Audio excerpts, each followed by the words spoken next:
느부갓네살 왕이 금으로 신상을 만들었으니 높이는 60규빗이요 너비는 6규빗이라. 그것을 바벨론 지방의 두라 평지에 세웠더라.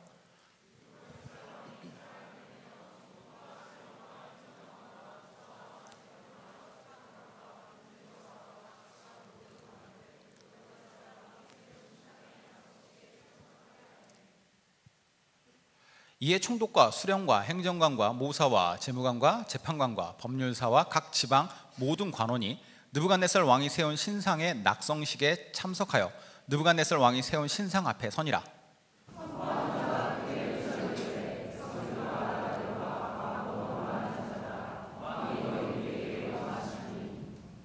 너희는 나팔과 피리와 수금과 사명금과 양금과 생황과 및 모든 악기 소리를 들을 때 엎드려 느부갓네살 왕이 세운 금신상에게 절하라.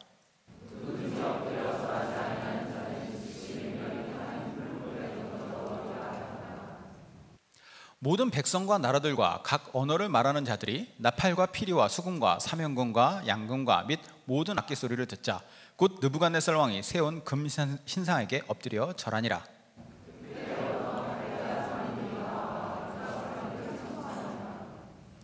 그들이 느부갓네살 왕에게 이르되 왕이여 만수무강하옵소서.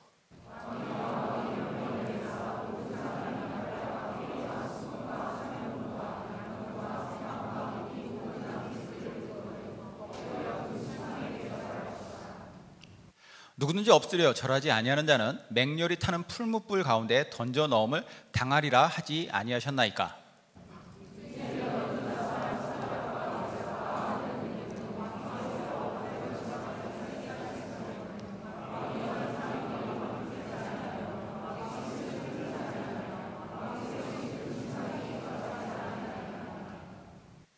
느부갓네살 왕이 노하고 분하여 사드락과 메삭과 아벳느고를 끌어오라 하며 드디어 그 사람들을 왕의 앞으로 끌어온지라.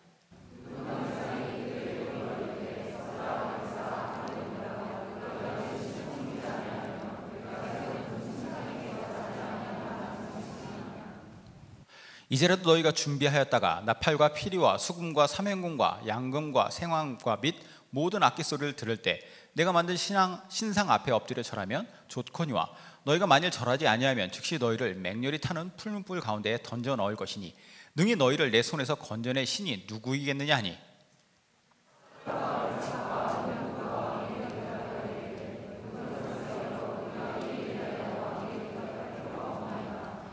왕이여 우리가 섬기는 하나님이 계시다면 우리를 맹렬히 타는 풀무불 가운데서 능히 건져내시겠고 왕의 손에서도 건져내시리이다.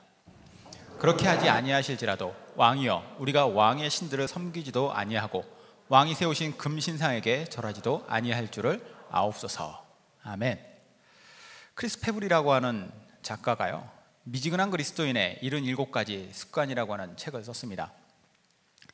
이 책은 제목 그대로 예수님을 믿긴 하지만 신앙이 뜨거워지거나 성숙되지 않는 그야말로 미지근한 신앙생활하는 그리스도인들에게서 발견되는 그들의 생활 방식을 77가지로 정리해 놓은 책입니다. 그 책 내용 중에 이런 내용이 나와요. 당신이 영적으로 미지근한 삶을 살기 원한다면 믿음으로 살지 말고 눈에 보이는 대로만 살면 된다. 보이는 대로 산다는 것은 성경에 게시된 진리에 의거해서 행동하지 않는 것이다. 그보다는 어떤 표적과 같은 당신이 따를 수 있는 눈에 보이는 하나님의 모습을 구하는 것을 의미한다. 이처럼 보이는 것에만 의지하여 하나님을 따르다 보면 당신은 하나님이 당신을 인도하고 계신다고 느껴질 때만 그분을 따를 것이다. 밤중에 혼자 있을 때, 미래에 대한 불안과 의심이 몰려올 때 과거에 하나님이 베푸셨던 친실하심에 대해 반추해서는 안 된다. 당신의 눈을 하나님의 말씀을 두고 아버지께서 얼마나 당신을 보살피고 계시는지를 깨달아서는 안 된다. 대신 당신의 명체를 의지하라. 주변에서 일어나는 일들, 그것도 눈에 보이게 일어나는 일들을 통해서만 하나님을 판단하라. 삶의 중요한 결정을 내려야 할 순간에도 보이는 것에 따라 결정하고 작은 일에서도 보이는 것을 따라 살아라. 보이지 않는 것들, 즉 하늘나라와 같은 것들에 당신의 소망을 두어서는 절대로 안 된다. 이렇게 살다 보면 당신은 미지근한 그리스도인의 삶을 살게 될 것이다. 이게 옳다는 얘기가 아니에요. 미지근한 삶을 살려면 이렇게 살면 된다라는 것이죠. 그러니까 역설적으로 얘기하는 거예요. 그런데 제가 방금 읽어드린 이 미지근함이라고 하는 것이 혹시 여러분들의 이야기는 아닐까요? 아니라면 다행이지만 의외로 많은 그리스도인이라고 하는 사람들이 이런 미지근함을 벗어나지 못하는 삶을 살아갑니다. 그래서 히브리서 11장 1절에 유명한 믿음장, 믿음은 바라는 것들의 실상이요 보지 못하는 것들의 증거다 라고 얘기를 하죠. 이건 너무나도 명확하게 믿음을 정의해 주고 있어요. 그런데 정작 이 믿음을 가지고 살아야 하는 사람들은 이 정의와 무관하게 살아가고 있는 것이죠. 방금 읽었던 히브리서 11장 1절을 좀 더 명확하게 해석하기 위해서 쉬운 성경으로 다시 한번 볼까요? 아까 띄웠던 것 같은데.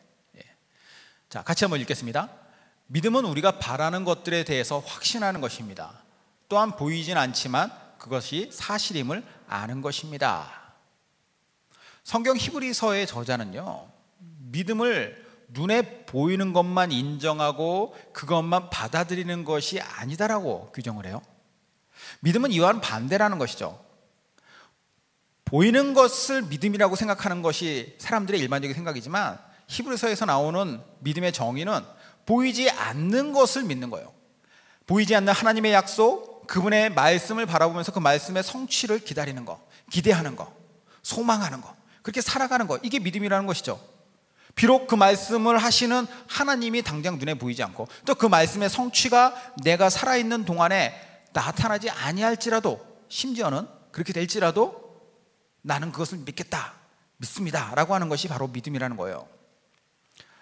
그러므로 나는 내 눈에 보여야만 믿겠다, 남이 봤다고 하는 것, 나는 그것도 못 믿겠어, 나는 그것도 의심이 되니까 오직 내 눈으로 본 것만 믿고 내가 이해할 수 있는 것만 내가 믿을 거야, 이렇게 얘기하는 것은 이미 믿음의 주체이신, 그 믿음을 받으셔야 되는 그 믿음의 대상인 하나님이 원하시는 방식의 믿음이 아니라는 거예요. 그런데 이 시대에는 그런 사람들이 얼마나 많습니까? 과학적이고 합리적인 증거를 믿음의 근거로 삼으려고 하는 사람들이 참 많아요. 물론 신앙에 있어서 과학적이고 합리적인 근거들이 필요 없다는 얘기가 아닙니다. 많이 필요해요. 그렇죠? 합리적이어야 되고 또 근거도 많이 있어야죠. 그러나 하나님의 존재 자체, 그분의 능력 자체를 믿고 섬기는 데 있어서 이게 선행 조건이 되어야 된다는 것은 아니라는 거죠. 만약에 내가 이해할 수 있는, 내가 볼 수 있는 하나님이라면 우리가 그 하나님을 진짜로 하나님이라고 인정할 수 있겠습니까? 믿음은 우리가 볼 수 있고 이해할 수 있는 것 그 이상을 훨씬 뛰어넘는 분을 믿는 것이에요. 믿음이라는 것을 보이는 것 혹은 이해하는 것에 한정 지으려고 하는 것은 아마도 인간의 원초적인 본성 같습니다. 요즘 시대 사람들만 눈에 보이는 증거를 요구한 게 아니었어요. 2000년 전에도 그런 사람들이 너무나도 많았습니다. 고린도전서 볼게요. 고린도전서 1장 18절에서 25절 말씀입니다. 십자가의 도가 멸망하는 자들에게는 미련한 것이요 구원을 받는 우리에게는 하나님의 능력이라.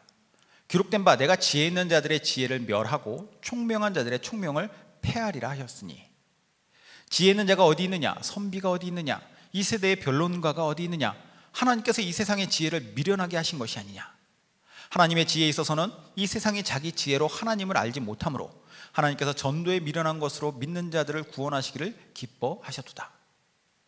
유대인은 표적을 구하고 헬라인은 지혜를 찾으나 우리는 십자가에 못 박힌 그리스도를 전하니 유대인에게는 거리끼는 것이요 이방인에게는 미련한 것이로되 오직 부르심을 받은 자들에게는 유대인이나 헬라인이나 그리스도는 하나님의 능력이요 하나님의 지혜니라.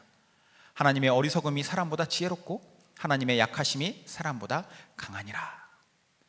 자, 바울이요 예수 그리스도의 십자가 복음에 대해서 많은 사람들에게 전파를 했습니다.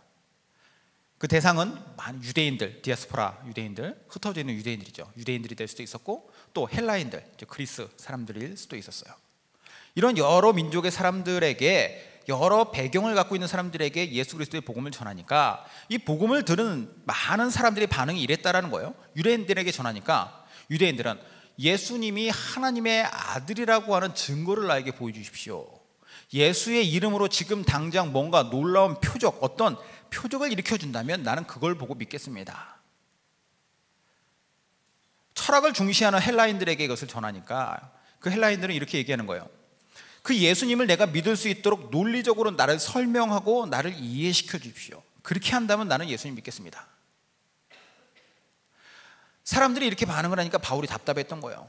그래서 25절에서 이렇게 얘기하는 거죠. 하나님의 가장 어리석음이 사람의 가장 지혜로움보다 지혜롭고 하나님의 가장 약함이 사람의 가장 강함보다 강한데 어째서 이 사람들은 자꾸만 하나님을 자기 수준으로 끌어내려서 믿으려고만 하느냐.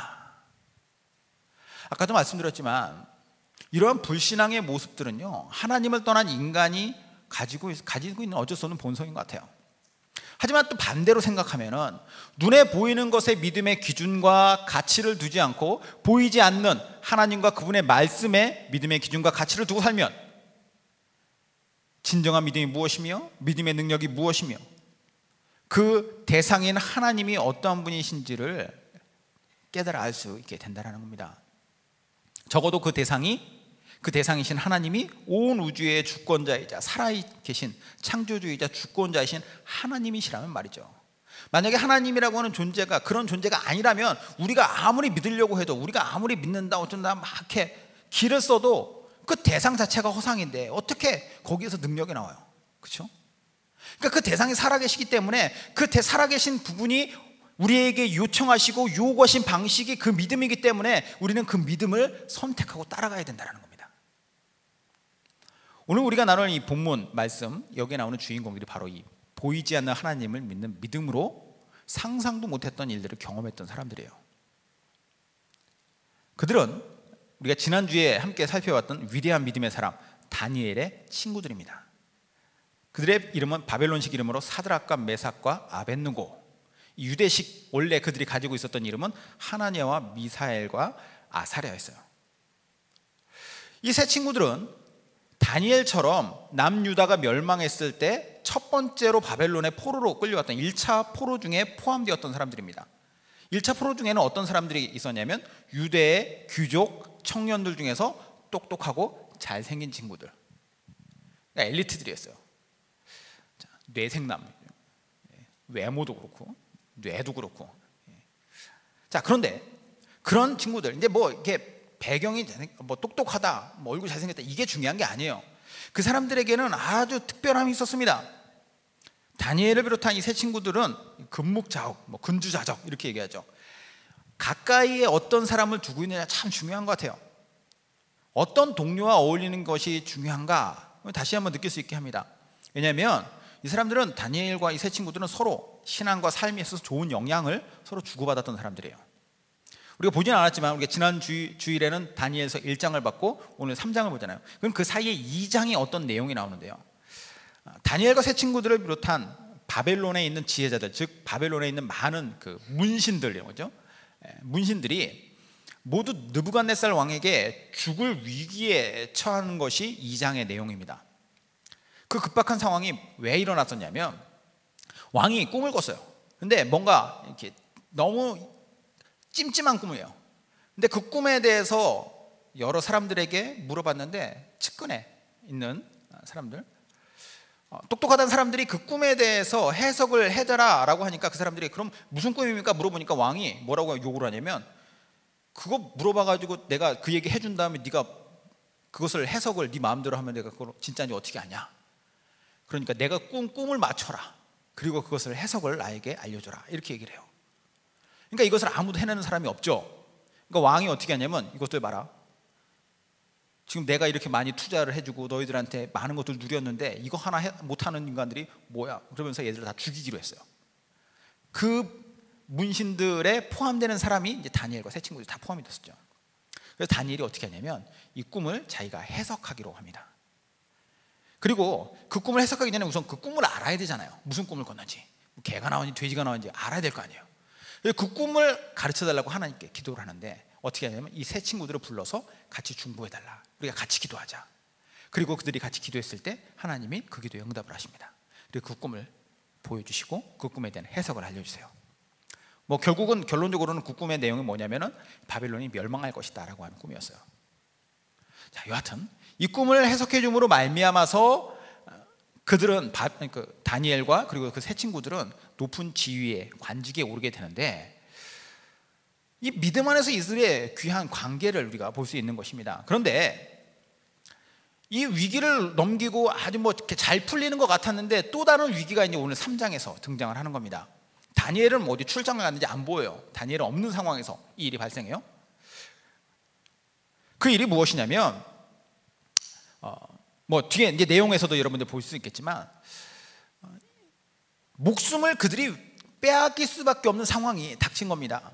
근데 우리는 이 시간에 이 말씀을 통해서 그들이 맞닥뜨렸던 위기의 상황과 이때 그들이 보여주는 어떤 말과 행동을 보면서 보이는 것에만 한정되는 미지근한 삶이 무엇인가, 그 삶이 아닌 정말 우리가 추구해야 될 삶이 무엇인가를 다시 한번 생각해 보자라는 거죠. 믿음을 따라가는 삶이란 과연 어떻게 사는 삶인가. 물론 이제 그 조건을 거기다 여기는 목숨을 여기 딱 대입해 놓고 있으니까 상황 자체가 좀 부담이 되긴 하는데, 여튼 우리는 어떻게 미지근한 삶이 아니라 하나님께서 원하시는 삶을 살 것인가, 이들을 통해서 배워보려고 그래요. 그럼 이제 어떤 상황인지 상황에 대해서 한번 얘기를 할게요. 느부갓네살 왕이 금으로 커다란 신상을 만들었습니다. 그리고 그 신상을 만들어서 모든 바벨론 그 제국에 소속된 모든 사람들을 불러서, 특별히 어떤 사람들이냐면 고위층, 그 사람들을 불러서 그 신상 앞에 엎드리도록 하는 상황이에요. 아마도 느부갓네살이 갑자기 이런 금신상, 커다란 금신상을 만든 이유는 그가 꾸었던 꿈 때문인 것 같아요. 그 꿈이 아까도 말씀드렸지만 다니엘의 꿈의 해석을 딱 해줬는데 그게 뭐였냐면 앞으로 바벨론은 망할 것입니다. 그러니까 느부갓네살 왕이 두려움이 생기죠. 어떻게 했겠어요? 그 두려움을 그는 더 강력한 신을 통해서 자기 나라를 보살피는 우상, 지난번에 이제 마르둑이라고 그랬죠. 벨이라고 하는 신, 이 우상을 통해서 자기가 이 위기를, 그리고 앞으로 닥쳐올 것이라고 예언되었던 그 위기를 뚫고 나가고자 하는 것이죠. 그리고 그것이 그냥 우상만의 힘이 아니라 자기가 다스리고 있는 그 제국 전체가 하나로 결속이 돼야 돼요. 그러니까 그 제국에 있는 많은 지도자들을 다 불러서 여기에 절하라는 것이죠. 그리고 이 우상을 중심으로 우리가 뭉치자라는 거예요. 그런데 왕의 생각이 그랬다 할지라도 이 다니엘의 세 친구, 원래 그들의 본명 하나냐와 미사엘과 아사랴는 이 우상에 절을 할 수가 없었습니다. 왜냐? 그들이 바벨론 우상에 절을 한다는 것은, 그 앞에 엎드린다라고 하는 것은 그 우상을 내가 섬길 대상으로 인정한다는 뜻이고, 그리고 나아가서는 그 왕에게 그 왕의 모든 것들에 내 삶을 맡긴다는, 지난주에 우리가 왕이 주는 식사도 거절했는데 이 사람들이 어떻게 왕이 만든 신상에 절할 수 있겠습니까? 그러나 문제가 있죠. 아무리 내가 이게 우상에 결코 절할 수 없다라고는 결심을 했더라도 이 현실이 만만치가 않은 거예요. 현실이 그들의 마음을 흔들리게 할 수밖에 없는 이 압도적인 현실, 제가 이 말씀을 이렇게 천천히 뜯어보니까 이 현실은 5가지 상황으로 우리가 한번 볼 수 있을 것 같아요. 첫 번째 상황은 무엇이냐면 규모로 그들을 압도해 옵니다. 규모로. 1절이에요. 같이 한번 읽죠. 시작. 느부갓네살 왕이 금으로 신상을 만들었으니 높이는 60규빗이요 너비는 6규빗이라. 그것을 바벨론 지방의 두라 평지에 세웠더라. 느부갓네살이 바벨론 제국 사람들이 멀리서도 볼 수 있도록 평지, 두라 평지라고 하는 드넓은 평원에다가 금신상을 세웁니다. 규모가 얼마나냐? 높이가 60규빗이고 너비가 6규빗이다. 엄청나죠? 한 규빗은 이 길이의 단위인데 한 규빗은 이만큼이에요. 여기서부터 여기까지 대체적으로 45cm 정도 됩니다. 45cm 계산해 볼까요? 60 곱하기 45 27m가 나오죠. 6규빗은 2.7m. 자, 미터로 환산해도 이게 잘 감이 안 오죠? 광화문에 가면 이순신 장군이 있어요. 딱 서 계시죠? 동상. 이순신 장군의 동상이 키가 6.5m입니다. 금신상은 이 동상보다 4배가 큰 거예요. 그것도 이게 청동이 아니라 금으로 만든 신상. 어마어마한 거죠. 이 규모만으로도 그 앞에 선 다니엘의 친구들은 엄청난 압박, 그 현실, 그들을 그렇게 두렵게 만들만 해요. 자, 두 번째, 권력이 그들을 압도해요. 2절과 3절. 느부갓네살 왕이 사람을 보내어 총독과 수령과 행정관과 모사와 재무관과 재판관과 법률사와 각 지방 모든 관원을 느부갓네살 왕이 세운 신상의 낙성식에 참석하게 하며, 이에 총독과 수령과 행정관과 모사와 재무관과 재판관과 법률사와 각 지방 모든 관원이 느부갓네살 왕이 세운 신상의 낙성식에 참여하여 느부갓네살 왕이 세운 신상 앞에 서니라. 자, 느부갓네살 왕이 신상을 만들었어요. 그리고 거기에 모인 사람들의 면면들이 어떠냐? 총독과 수령과 행정관과 모사와 재무관과 재판관과 법률사와 각 지방의 모든 관원들이다. 무슨 말이에요? 오늘날로 치면은 정치, 경제, 법률에 그 바벨론의 모든 제국에서 잘 나간다 하는 사람들, 지도자라 하는 사람들은 다 모인 겁니다. 그리고 그 신상 앞에 무릎을 꿇는 거예요. 지위 높은 사람들이 다 신상 앞에 그 절을 하고 있는 그 신상은 그야말로 압도적인 최고 권력을 상징하는 것이고, 그리고 그 권력 앞에 지금 그들은 서 있는 것이죠. 뿐만 아니라 그들은 분위기에 압도돼요. 4절, 5절, 7절입니다. 같이 읽죠. 선포하는 자가 크게 외쳐 이르되 백성들과 나라들과 각 언어로 말하는 자들아, 왕이 너희 무리에게 명하시나니 너희는 나팔과 피리와 수금과 사명금과 양금과 생황과 및 모든 악기 소리를 들을 때에 엎드려 느부갓네살 왕이 세운 금신상에게 절하라. 모든 백성과 나라들과 각 언어를 말하는 자들이 나팔과 피리와 수금과 사명금과 양금과 및 모든 악기 소리를 듣자 곧 느부갓네살 왕이 세운 금신상에게 엎드려 절하니라. 자, 그 앞에 모인 사람들이요, 아까도 말했지만 바벨론 제국을 대표하는 사람들이죠. 그렇기 때문에 제국이라는 게 뭡니까? 제국이라는 것은 전쟁을 통해 가지고 여러 민족들을 정복해서 나라를 넓힌 황제가 다스리고 있는, 황제가 통치하는 통치 체계가 바로 제국입니다. 그러니까 이 제국에 속한 지도자들은 당연히 여러 민족 사람들이 섞여 있을 거예요. 그리고 그 사람들은 다양한 언어들을 사용하죠. 자, 다양한 언어들을 사용하는 그 사람들이 왔을 때 어떤 방식으로 그들을 신상 앞에 절하게 하느냐. 먼저 선포하는 자가 바벨론 말로, 갈대아 말이죠, 갈대아 말로 선포를 해요. 그럼 수많은 민족 사람들이 다 알아들 수 있도록 그것을 통역을 해야죠. 동시통역. 지금은 통역기를 끼겠지만 그 당시에는 통역하는 사람들이 그 앞에서 이 사람들에게 통역을 다 합니다. 그러면 그것을 전달되면 이 사람들은 구령과 악기 소리에 맞춰서 모두 다 절을 하는 거예요. 이게 일사불란하게 지금 이루어지고 있는 것입니다. 분위기가 얼마나 이게 압도적일까요?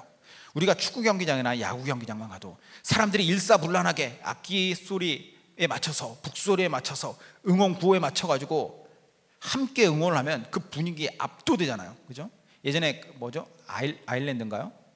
그 축구팀 박수 소리 들으니까 그 사람들은 박수 소리 들으니 이 천둥 박수 압도시키는 힘이 있더라고요. 그런 것이 지금 드넓은 평지를 가득 채우고 있는 수십 아니 수백만 명이 될 수 있을 그 사람들에 의해서 일사불란하게 진행된다. 그들은 압도되죠. 자, 네 번째, 그들을 또 압도하고 있는 상황은 무엇이냐? 위협입니다. 실제적인 목숨을 빼앗겠다라고 하는 위협이에요. 6절, 누구든지 엎드려 절하지 아니하는 자는 즉시 맹렬히 타는 풀무불에 던져 넣으리라. 자, 이 두라 평지에 세워진 금신상을 중심으로 엄청난 규모, 강력한 권력, 이 분위기, 이것만으로도 쫄았을 텐데 그곳에 모인 사람들을 향해서 어떤 말이 있냐? 절하지 않는 자 다 죽이겠다라는 거예요. 왕의 절대 권력으로 말 안 듣는 사람, 나는 여기에서 이걸 통해서 나라를 하나로 융합시키고 그래서 왕의 절대 권력을 그 신상을 중심으로 세우겠다라고 하는 이 느부갓네살의 의도에 반하는 자로 생각해서, 즉 반역자로 생각해서 죽이되 그냥 쉽게 죽이는 것도 아니고 불 속에 산채로 넣어버리겠다라는 거죠. 이 광경을 어디 구석진 데서 이렇게 숨어가지고 이거 대단하네 이렇게 하는 것이 아니라, 비록 바벨론에 끌려왔지만 그들이 2장에서 아까 말씀드렸듯이 관직에 올랐잖아요. 그러니까 이 사람들은 지방 관리의 신분으로서 앞장서서 이것을 해야 되는 사람들이에요. 이런 처지에 태어나서 처음 보는 이 엄청난 광경, 거기에 선포되는 왕의 명령 거부하기가 쉽겠느냐라는 거죠. 용기가 필요해요. 믿음의 확실히 필요합니다. 이게 없으면 그들은 못해요. 하지만 그들이 이 보이는 상황에 무릎 꿇지도 보이는 우상에 절하지도 않아요. 왜냐? 그들에게는 보이지 않는 하나님을 믿는 믿음이 있기 때문에. 근데 또 이걸 또 일러 바치는 애들이 있어요. 왕의 준엄한 위협이 있음에도 불구하고 신상 앞에 절하지 않는 모습, 이게 너무 많은 사람이 있기 때문에 누가 안 했는지 모를 수도 있잖아요. 근데 바벨론 사람들이 이것을 봤어요. 그래서 이것을 가서 일러 바칩니다. 고발을 해요. 참소했다 나오죠. 참소했다.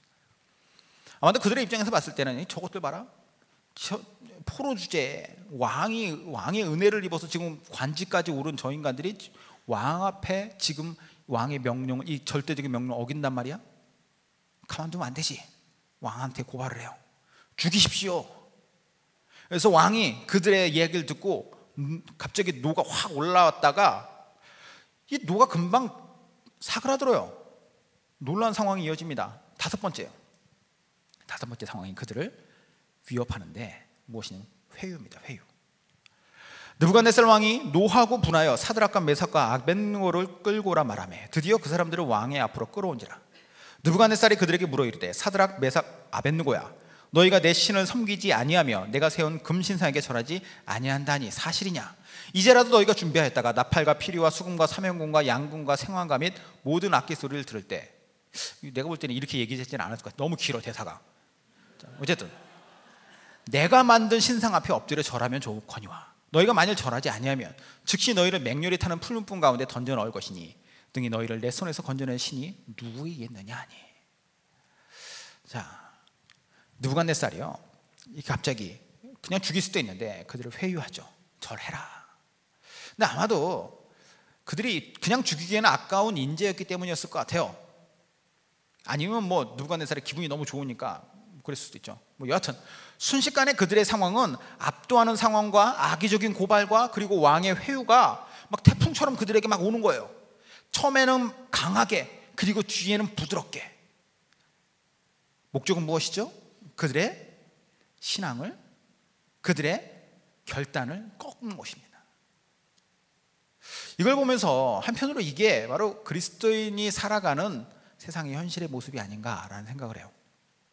믿는 사람들에게 있어서 세상은 스스로를 초라해 보이게 만들 만큼 압도적인 규모나 압도적인 권력이나 압도적인 분위기로 위협할 때가 있습니다. 그렇죠? 그리고 그런 세상에는 꼭 그리스도인들이 믿음을 지키며 사는 모습을 싫어하는 사람들이 있어요. 유독 그런 거 싫어하는 사람들 있죠. 대체적으로 그런 사람들, 뭐 장로님, 권사님 아들, 딸들이 그런 사람 많아요. 그리고 뭐 어렸을 때 뭐 교회 열심히 다녔는데 교회 상처받고 떠난 사람, 이런 사람들을 주로 괴롭히죠. 물론 반대인 사람도 있어요. 믿음을 지키려 하는 사람들을 미워하고 괴롭히는 대신에 그렇게 살면 너만 손해라고 적당히 타협하기도 하고 뭐 이러면서 제한을 하는 사람도 있죠. 한편으로는 위로해주는 그 사람의 말이 너무나도 고맙고 지혜롭게 들리기도 해요. 여러분 같으면 어떻겠습니까? 그럴 때 그 말을 들을 때 흔들리지 않을 자신 있겠느냐라는 거예요. 그래, 내가 언제부터 믿음이 좋았다고, 내가 목사 될 것도 아닌데 괜히 나 혼자 손해보는 멍청한 짓 하지 말아야지, 이게 세상 살아가는 방식이지, 이런 내면의 소리가 들리지 않겠느냐는 거예요. 그럴 때 많은 사람들이 당장 어떻게 하느냐, 눈에 보이는 것을 보고 그 들리는 소리를 듣고 따라가요. 왜냐? 그렇게 하려고 그럴 때 하나님이 그러면 죽는다 이렇게 들려주시면 안 그럴 텐데, 죽어도 죽는다는 얘기 안 하세요. 가만히 계시죠. 하나님께서 기뻐하실 만한 정답은 아니라는 것은 내가 교회에서 들은, 뭐 내가 본 성경에서는 분명히 그렇게 얘기하고 있는데 현실적으로 그렇게 그것을 지키며 살아가기가 힘든 것이죠. 다시 다니엘의 세 친구 상황으로 가봅시다. 하나냐와 미사엘과 아사랴가 그 압도적인 상황과 참소와 회유에 어떤 반응을 보이는가? 딱 두 가지 반응을 보입니다. 보이는 것이 아닌 보이지 않는 하나님을 믿는 믿음을 따라서 보여주는 반응, 이렇습니다. 첫 번째 반응은 본인들이 가진 믿음의 원칙을 타협하지 않아요. 16절입니다. 같이 읽죠. 사드락과 메삭과 아벳느고가 왕에게 대답하여 이르되 느부갓네살 왕이여, 우리가 이 일에 대하여 왕에게 대답할 필요가 없나이다. 이들이 왕에게 대답할 필요가 없다라고 하는 말 의도가 뭘까요? 그 의도, 목숨을 위협하는 상황과 왕의 부드러운 회유에도 우리는 절대로 타협하지 않을 겁니다. 이것이 분명한 우리의 의지입니다. 우리의 믿음의 선택입니다. 이 표현이에요. 이 순간 그들의 믿음은 절대로 물러서거나 타협하는 믿음이 아니죠. 신약 성경에도 보면 이런 타협하지 않는 믿음과 관련한 말씀이 나와요. 히브리서 말씀 볼까요? 10장 38절 39절 같이 읽죠. 나의 의는 믿음으로 말미암아 살리라. 또한 뒤로 물러가면 내 마음이 그를 기뻐하지 아니하리라 하셨느니라. 우리는 뒤로 물러가 멸망할 자가 아니요 오직 영혼을 구원함에 이르는 믿음을 가진 자니라. 주님의 의는 무엇으로 말미암아 산답니까? 믿음으로 말미암아 산대요. 주님께서 의롭다 하신 그분의 사람들은 뒤로 물러가서 멸망한 사람들, 옛날 성경에는 뒤로 물러가 침륜에 빠질 자가 아니요, 그러니까 물속에 잠수되어 버릴, 이렇게 빠져 들어가 버릴 자가 아니요 라고 하는 것으로 이렇게 번역을 했었는데, 그러니까 뒤로 물러가면은 망할 수 있다라는 거예요. 타협하다 보면은 그냥 어느 순간에 내 믿음과 내 어떤 신앙의 리듬 자체가 무너질 수 있다라는 거죠. 실제로 그런 것들을 보여준 사람 너무 많아요. 처음에는 한 번, 두 번 타협하죠. 그러나 그 타협이 꼬리에 꼬리를 물고 더 큰 것으로 내 삶의 전체로 번져옵니다. 보이지 않는 주님을 믿는 믿음으로 과감하게 부딪혀야 하는 순간이 있어요. 그리고 그렇게 부딪혔을 때 주님의 구원 얻을 만한 자격 있는 자가 된다라는 거죠. 그것 때문에 구원을 내가 취소하노라 이 말씀은 아닌 것 같긴 한데, 그러나 정말로 그리스도인의 백성, 의인은 믿음으로 말미암아 살리라고 했는 그 의인은 믿음의 선택을 따라가는 거죠. 살아계신 온 세상의 창조주이자 구원자이자 앞으로 심판자로 오실 예수님을 믿는 그리스도인들의 정체성입니다.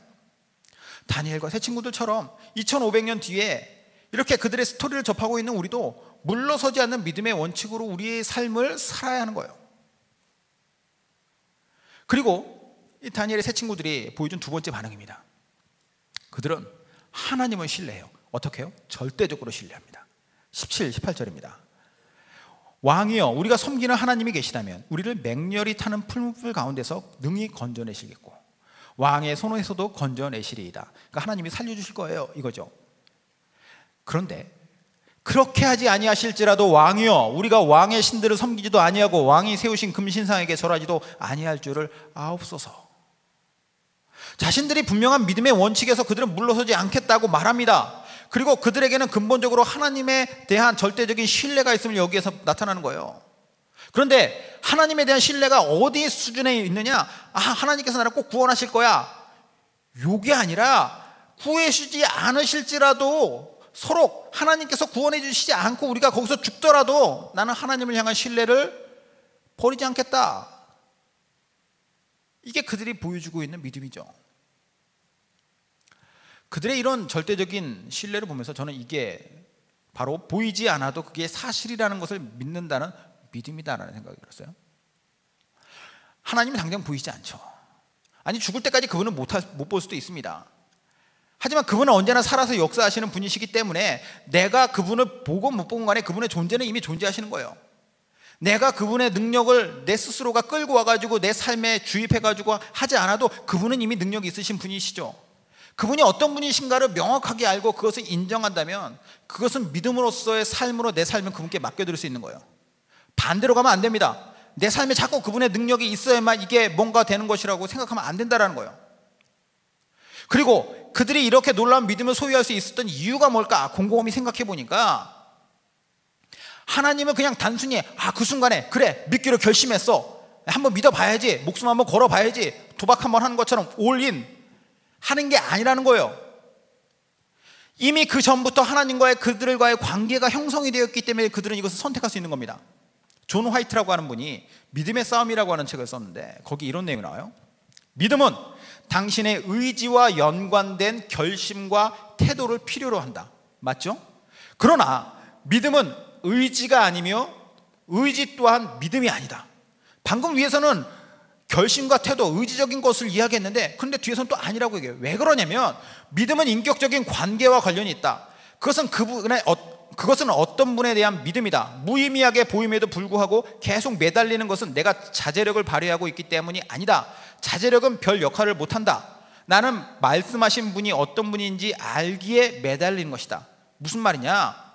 믿음이라는 건 기본적으로 내가 믿습니다라고 하는 그 믿음을 결단하고 결심하고 믿음의 길을 가는 거죠.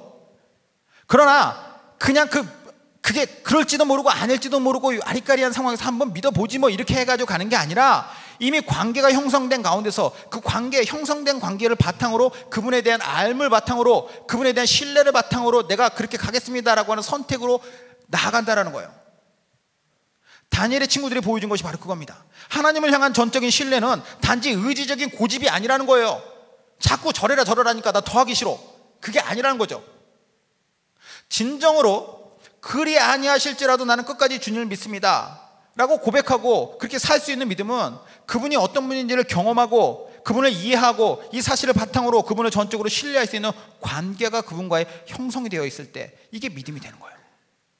그리고 그렇게 관계가 형성되었을 때 우리는 올바른 믿음의 선택과 또 믿음의 길을 갈 수 있는 것이죠.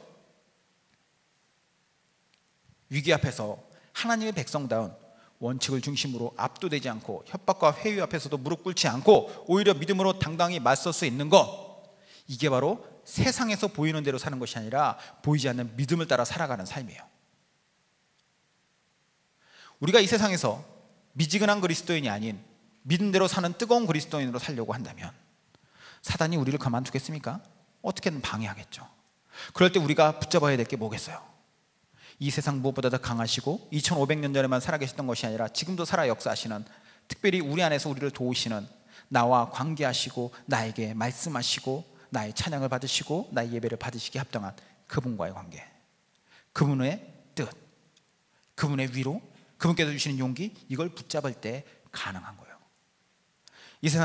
우리가 이 세상 살 동안 이런 하나님의 백성다운 삶으로 우리의 삶이 사라지길 바라요. 그리고 우리 공동체 모든 가족들이 되길 바랍니다. 마지막으로 오늘 본문은 아니지만 오늘 다니엘의 세 친구가 어떻게 됐는가, 이 스토리의 결말을 한번 볼까요? 마지막 결론이 어떤가? 다니엘서 3장 19절에서 30절까지 말씀인데요, 한 절씩 교독 한번 해볼까요? 느부갓네살이 분이 가득하여 사드락과 메삭과 아벳느고를 향하여 얼굴빛을 바꾸고 명령하여 이르되 그 풀무불을 뜨겁게 하기를 평소보다 7배나 뜨겁게 하라 하고,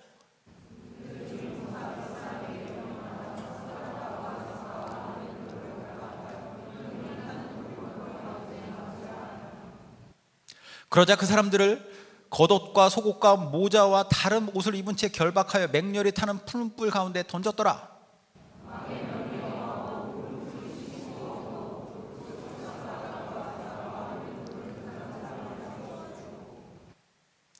이 세 사람 사드락과 메삭과 아벳느고는 결박된 채 맹렬히 타는 풀무불 가운데 떨어졌더라.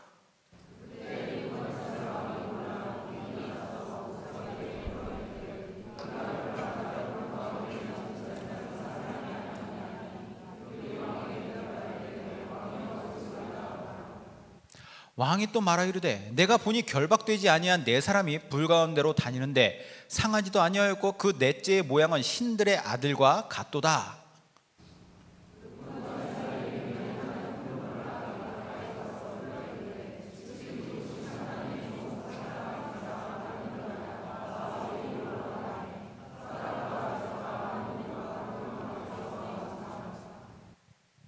총독과 지사와 행정관과 왕의 모사들이 모여 이 사람들을 본즉 불이 능히 그들의 몸을 해하지 못하였고 머리털도 그을리지 아니하였고 겉옷빛도 변하지 아니하였고 불탄 냄새도 없었더라.